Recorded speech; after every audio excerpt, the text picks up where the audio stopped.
Yes, once again, we're speaking with Sig Anderson all about what's on in cinema and this very moment. Yes, Hilary, and how are you this morning? I am good. Uh, It's a lovely sunny day and it will be very warm. So, oh, that's fine, You've just been there very judiciously with the weather, I'm sure. But in the film world, as you say, as I like to say many times, it'll probably be on my epitaph. So many films, so little time. we we have to get on with one of the big releases this week. We have The Fall Guy, which you may remember. The people listening may remember had a nice little plug at the Oscars a while back when we had Emily Blunt and Ryan Gosling get up and did a tribute to the stunt people in Hollywood, general movies. And there's been a bit of a push, by the way, to have an Oscar category, an Oscar award introduced for stunt people themselves. And that's quite a good idea, I think. So we'll give you an idea of how that's progressing in future editions of Sig Flicks. But this idea of having Ryan Gosling and Emily Blunt come on to do that was a bit of a promo for this movie, The Fall Guy. And it's currently screening now in Melbourne. And it's pretty long, over 2 hours. But I have mixed feelings about this one. It is a tribute to stunt people, and it, of course, features stunt work and stunt people. And it was the other plus in this film that was filmed in Sydney. And sometimes films are filmed in Australia, and particularly Sydney, and they try to look like New York or Chicago. They try to be something else, and they disguise it and put up signs to make it look like another location. But this film was unashamedly filmed in Sydney, and Sydney is shown off, particularly the Sydney Harbour Bridge, with a few stunts actually on it. Must have been a nightmare closing the bridge down for that filming scene, and also scenes in and around the Opera House, among many others. So this is unapologetically Sydney, and it's up there like a travelogue film, as we call it sometimes, where you have a film which shows off a particular location. But what's the story with The Fall Guy? Well, we have superstars, gorgeous superstars, Ryan Gosling, once again, and Emily Blunt. They're giving us a bit of chemistry. They're two of the biggest stars and the most gorgeous stars on the planet. So they get together. It's going to be pretty good. But I don't know. It was a particularly brilliant chemistry on this one. But we also have Aaron Taylor-Johnson playing the bad guy in this one. And he's been tipped once again to be the next James Bond, but we don't know where that's going. There's been so much angst and worry and publicity about who is going to be the next James Bond. So we'll just wait for the announcement on that. You may remember Aaron Taylor-Johnson was very good years ago when he was much younger in that wonderful film Kick-Ass. And this is about a child assassin played very well by Chloe Moretz. Check that film out if you guys want to. It's very good, with Nicolas Cage playing her dutiful father who teaches her how to kill people, as you do with your gorgeous young daughter, of course. But we have this Aaron Taylor-Johnson, James Bond wannabe. He plays superstar Tom Ryder, and he's sort of a take on Tom Cruise, actually. And he's making a science fiction epic called Metal Storm. And he actually does not do his own stunts. So Ryan Gosling is the actual veteran stuntman who does the stunts for him. He plays Colt Seavers.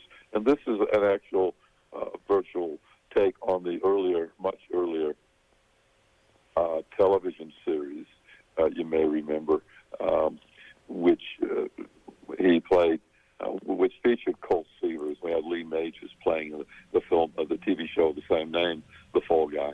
And that was a while back. But anyway, we have a situation where our stuntman hero has an accident and it goes into a bit of a depressing funk, and he comes back on the scene 18 months later, lured by his earlier girlfriend, who's this cameraman who's now become a director. This is her first film, and they need him. They need Ryan Gosling to come back and help them because our superstar Tom Ryder, played once again by Aaron Taylor Johnson has disappeared, and our hero, Ryan Gosling, is told to go and find him. So it goes from there, and things get a bit crazy. And of course, there's a lot of stunts in this one, and it just goes. It's a very good stunts within within a film. They show how to make the stunts, and also actual stunts which are staged. And so it's a bit of a romp, a bit of a good, but it left me a bit cold. In a film like this, you got to have a lot of action, and the comedy can come as part of that. But this one, it tries to be funny first, and it just, how can I put this? Isn't. Some of the jokes fall a bit flat, and the stunts are very good. And once again, it shows off Sydney very well. And we have, it is like a particular scene, which is funny. We have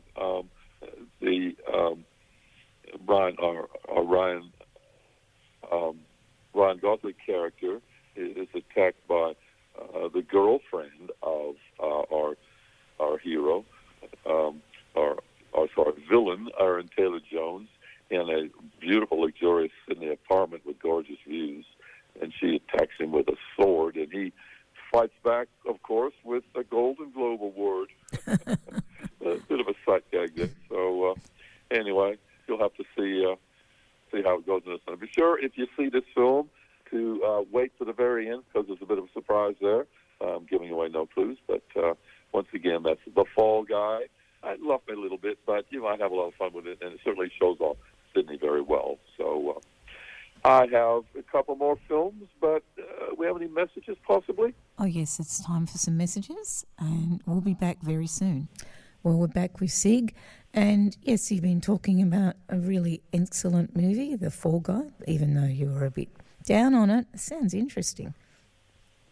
Yeah. No, I had a lot of fun with it, but once again, with reservations, it's a popcorn film. It is what it is, so it's a bit of fun. Not brilliant. Now, coming up, we do have a very good film, and this one's called The Teacher's Lounge, and I saw this a year ago, actually, maybe over a year ago, when it was featured at the German Film Festival, and just on that, the German Film Festival this year is coming up next month, so I'll be talking to you about German films for that one in ensuing Six Flicks coming up. But this one, The Teacher's Lounge, is very good. It was one of the nominated films for Best Foreign Language Film Oscar, and for good reason.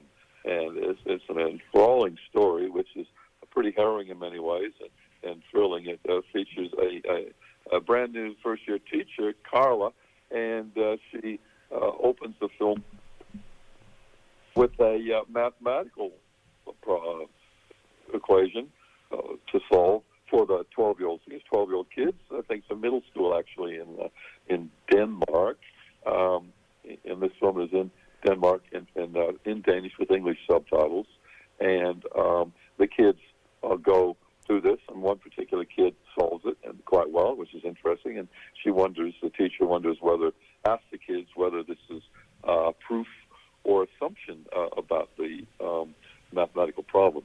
And this is a bit of a reference to the whole film indeed, because we have a situation where we have there are thefts happening in the school, and one wonders how these happen. And there's a lot of doubts and suspicions that go on, and our idealistic teacher is wondering why the kids get blamed by some of the obviously racist teachers, and they don't know where to go with this one. And sometimes tempers simmer, and some things, the doubts happen, and some things go through this one. And it's incredible the way it develops, because we have these thefts are actually centered a little bit more on a woman, when our teacher Carla actually sets up a secret recording on her laptop in the staff room, where she records the hand of someone stealing from her jacket on a chair, and then before that we have some of the thefts are blamed on a child who simply has a bit of money in his wallet. He happens to be Turkish. There's a racism there, and his mother is not real happy about that. And we have class divisions and a bit of prejudice that goes from there. And it gets out of hand a little bit because Oscar, a young boy who's the son of one of the staff members, which looks like it may or may not be on this secret laptop video. He's ostracized by the kids and blamed for some things, and he's quite a brilliant kid, but again, he's a foreigner. He's not really well received by the kids and a little bit ostracized on this situation. So it goes a bit crazy. There's one particular scene where the school newspaper run by the kids interviews the teacher, and she becomes a little bit suspected, or quite a bit actually, by some of the actions, and is looked down upon by the students, and she's just trying to do the right thing. Now, I can't say any more how it develops there, but it gets a bit crazy and gets a bit silly. Well, not silly. No, that's not a good word. It gets a bit, go back to it gets a bit crazy when things develop, which they get a bit out of hand.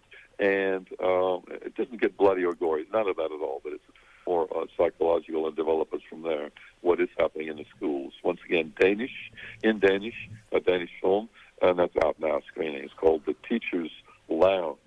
Highly recommended. Not so much, but have a little bit of a look at it for the fall guy. But just a few more minutes, Hilary, to tell you about the last film for you. And this one, I think, is of note because it's quite interesting. We have the Teacher's Lounge is actually a German film. I'm getting my notes mixed up a bit here with German, with English subtitles. But this next one is a Danish film. I'm getting a bit ahead of myself here. And it's called Loving Adults. And Loving Adults is an interesting film. We have a couple, after 20 years of marriage, there's suspicions of infidelity. And the wife is a former violinist who gives a career for her marriage. They have a teenage son. And she suspects her husband might be having an affair on the side, the old love triangle. Does he have a mistress? Does he not? And she asks him about this, and he flatly denies it, of course. And but she's not so sure. So she looks around a bit and does a bit of investigation and finds that, yes, this is indeed true, and he's confronted with this and is given the ultimatum, of course, her or me, make a decision. And he has put himself, of course, between a rock and a hard place, and it gets this one does get a bit violent from there. What happens and where does it go? How does the wife react? And it's a very good role from Sonia Richter, who plays the wronged wife and the sleazebag husband who doesn't know where to go on this one. Dar Salam plays that very well, and it's an incidental role played by the mistress, but it's basically between the two people. They've got a teenage son who is a little bit oblivious, and he wonders what's going on, and things get a bit ugly, and they do get a bit violent from this, and who's going to win, who's going to happen, and what happens in this eternal triangle. Quite good on Netflix now, Loving Adults, and you might want to see that one as well as the highly recommended Teacher's Lounge. So a couple of films for you guys to check out when you get out there on this lovely day, as you said, Hilary. Yes, it is going to be a lovely day today, so yeah. But there's plenty of time for the cinema and It Netflix. certainly is. Okay, well, thank you very much, Sig. Catch Valley Lifestyles between 8 and 9 on Sundays on your local station, 88.6 Plenty Valley FM. Catch Valley Lifestyles between 8 and 9 on Sundays on your local station, 88.6 Plenty Valley FM.